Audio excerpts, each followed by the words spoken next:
অনুশীলনী 4.4 এক নম্বৰ তলৰ দিকে সমীকৰণবোৰৰ মূলবোৰৰ প্ৰকৃতি নিৰ্ণয় কৰা যদি বাস্তৱ মূল থাকে তেন্তে সেইবোৰ উলিওৱা এক number twice x square minus 3x plus 5 equal to 0 2 number thrice x square minus 4 root thrice x 4 root 3x plus 4 equal to 0 number 3 twice x square minus 6x plus 3 equal to 0 এই দিকে সমীকৰণবোৰৰ মূলবোৰৰ প্ৰকৃতি নিৰ্ণয় কৰিব লাগে যদি বাস্তৱ মূল থাকে তেন্তে সেইবোৰ উলিয়াব লাগে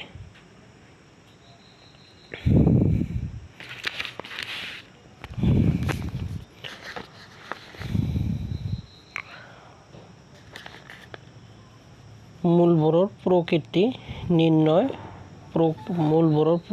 নিৰ্ণয় কৰিব লাগে অৰ্থাৎ মূল দুটা সমান হ'ব সমান বাস্তৱ মূল হ'ব নে অসমান ভিন্ন বাস্তৱ মূল হ'ব নে কাল্পনিক মূল হ'ব সেইটো নিৰ্ণয় কৰিব লাগে যদি বাস্তৱ মূল থাকে সেইবোৰ উলিয়াব লাগে আৰু বাস্তৱ মূল নাথাকিলে উলিয়াব নালাগে তো প্ৰথমত আমাক ভেদ নিৰূপক জানিব লাগিব ডিসক্ৰিমিনেন্ট জানিব লাগিব এক নম্বৰ দি আছে twice x square minus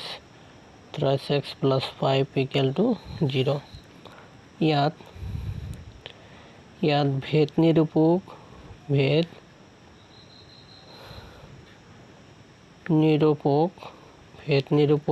d is equal to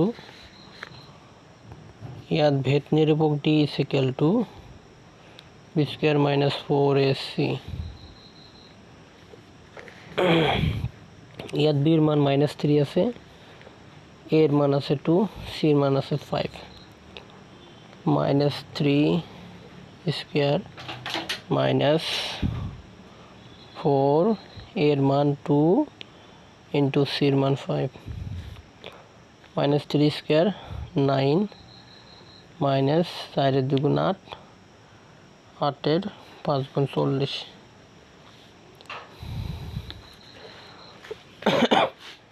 -31 আমি জানো যে -31 কি হয় less than 0 -31 হৈছে শূন্যতকৈ সৰু ইয়াত -31 শূন্যতকৈ সৰু therefore কি হ'ব এই সমীকৰণটোৰ দ্বিঘাত সমীকৰণটোৰ মূলৰ প্ৰকৃতি কি হ'ব কাল্পনিক হ'ব therefore প্ৰদত্ত দ্বিঘাত সমীকৰণৰ মূল দুটা কি হ'ব কাল্পনিক হ'ব কাল্পনিক হ'ব ইয়ে হৈছে ইয়াৰ মূলৰ প্ৰকৃতি প্রকৃতি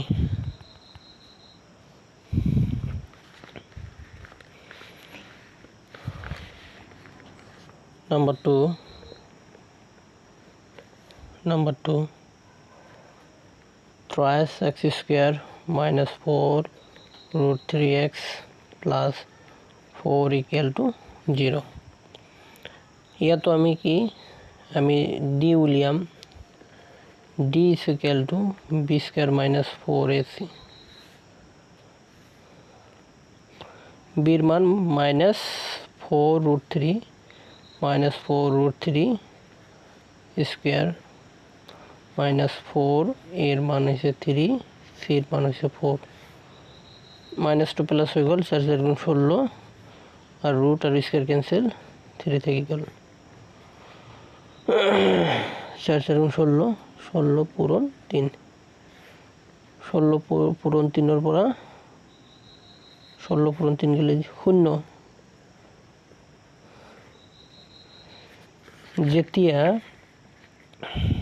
যেতিয়া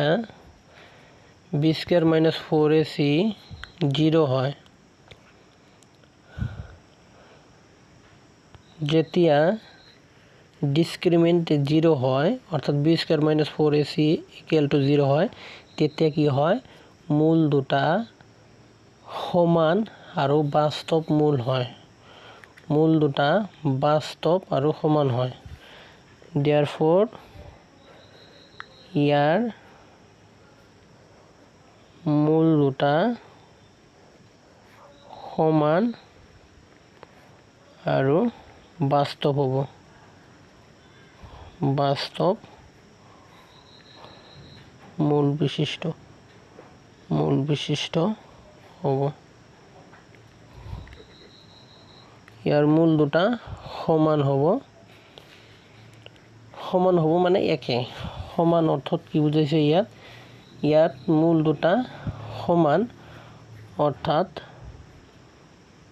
অৰ্থাৎ একে ইয়াত মূল দুটা সমান অৰ্থাৎ একে আৰু বাস্তৱ মূল বিশিষ্ট হ'ব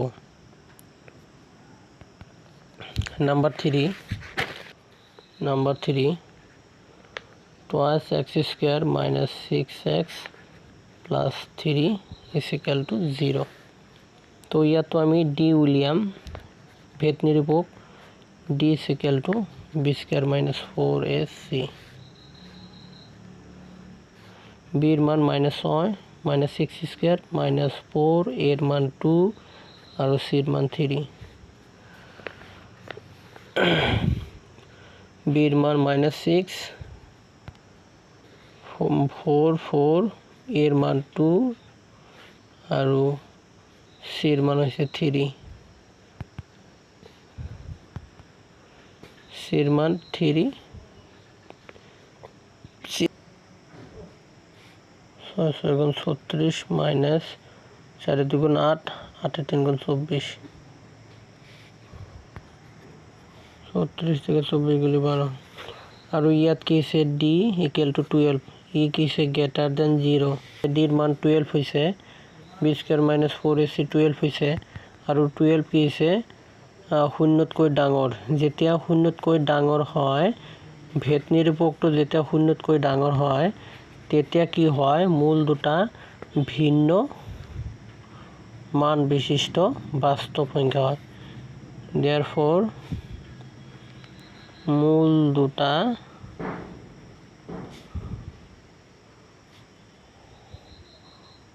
অসমান ব্ৰেকেটে ভিন্ন অসমান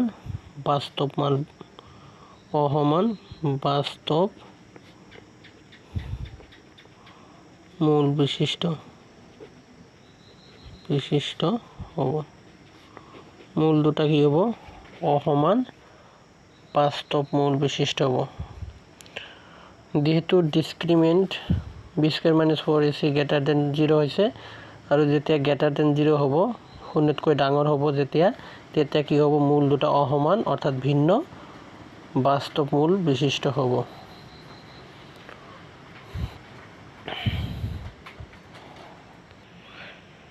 এতে আমি 2 নম্বৰ অংকটো অনুশীলনী 4.4 ৰ 2 নম্বৰ অংকটো কৰিম তলৰ দ্বিঘাত সমীকৰণবোৰৰ প্ৰতিটোৰে ক্ষেত্ৰত k এৰ মান উলিওৱা যাতে হিয়তৰ দুটাকৈ সমান বাস্তৱ মূল থাকে 1 number twice x square plus kx plus 3 equal to 0 2 number kx whole into x minus 2 plus 6 is equal to 0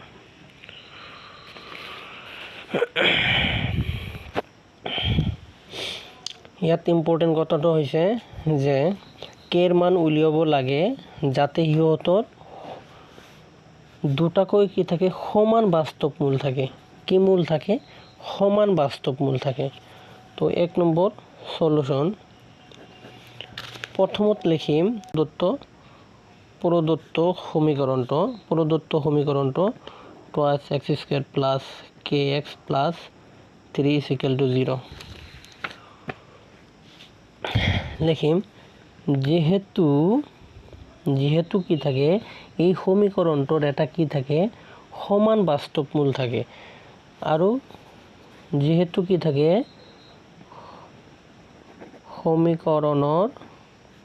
সমীকৰণত কি থাকে সমান বাস্তৱ মূল থাকে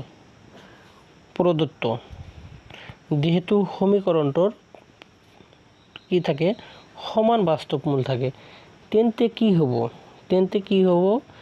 therefore কি হ'ব লাগিব therefore discriminant d is equal to b square minus 4ac is equal to 0 হ'ব লাগিব discriminant b square minus 4ac ৰ মান কি হ'ব লাগিব 0 হ'ব লাগিব এতিয়া আমি b ৰ মান a ৰ মান আৰু c ৰ মান বহাই দিম ইয়াত b ৰ মান হৈছে k square c square to minus 4 a ৰ মান আছে 2 আৰু c ৰ মান আছে 3 is equal to 0 next k square minus 4 2 8 8 3 24 is equal to 0 next k square is equal to minus 24 plus 24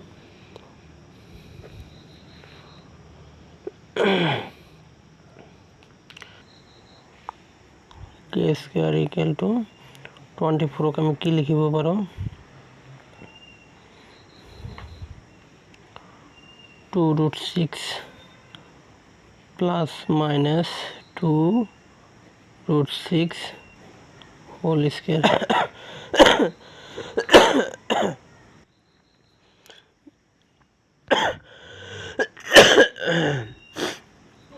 এই সাইডত স্কয়ার আছে আমি এই সাইডত স্কয়ার লও 24 ৰ উৎপাদক কেটা হৈছে 2 into 2 into 2 into 3 এই কারণে দুটা 2 মিলি এটা 2 লিখিছো আৰু 6 ৰ আমি লিখি ৰুট ওভাৰ দি হেনে স্কয়াৰ কৰিছো 2 স্কয়াৰ 4 হল আৰু ৰুট 6 স্কয়াৰ ৰুট ক্যান্সেল 6 এর সাইড গুণ 24 হৈ গল এটা কি হ'ব both side or square cancel করলে কি হবে k is equal to plus minus twice root 6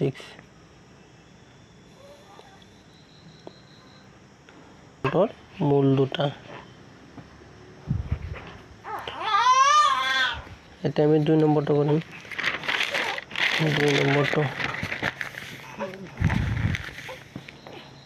2 নম্বরটা হইছে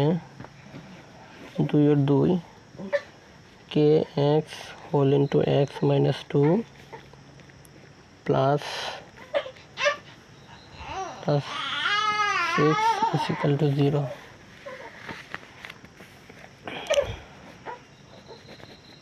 যেহেতু কি থাকে যেহেতু সমীকৰণটোৰ দুটা সমান বাস্তৱ মূল থাকে যেহেতু সমীকৰণটোৰ দুটা কি থাকে সমান বাস্তৱ মূল থাকে therefore কি হ'ব therefore b square minus 4ac is equal to 0 হ'ব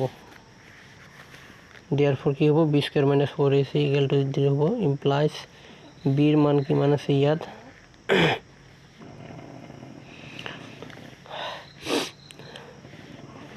b ৰ মান ইয়াত কৰিব লাগিব কৰি চাব লাগিব তো সমীকৰণটো দিয়া আছে k x whole into x minus 2 plus 6 equal to 0 ইয়াৰ পৰা kx into x kx square minus kx into minus 2 minus twice kx plus 6 equal to 0 ইয়াৰ পৰা এৰ মান হইছে k b এৰ মান হইছে minus twice k আৰু c এর মান হইছে 6 c এর মান হইছে 6 ইয়াত এর মান হইছে k b এর মান হইছে minus twice k আৰু c এর মান হইছে 6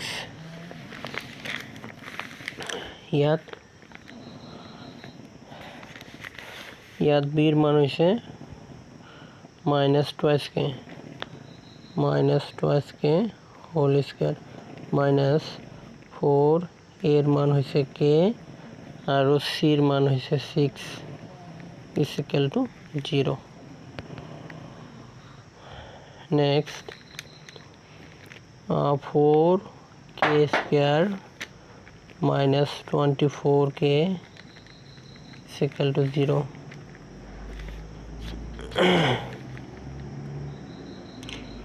4k square রাখি দিল minus 24k ইফালে ললে plus 24k both side আমি k রে হরণ কৰিব পাৰো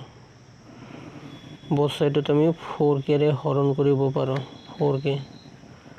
4k রে হরণ 4 cancel k cancel তারপরে k cancel 4 और 6 गुण 24 তেন হলে কি হ'ব k is equal to 6 k is equal to 6 on k is equal to 6 4.4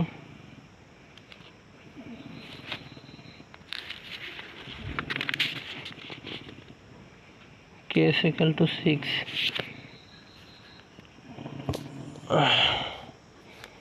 therefore কি হল k is equal to 6 hall k এর মান কি মান হল k এর মান 6 হল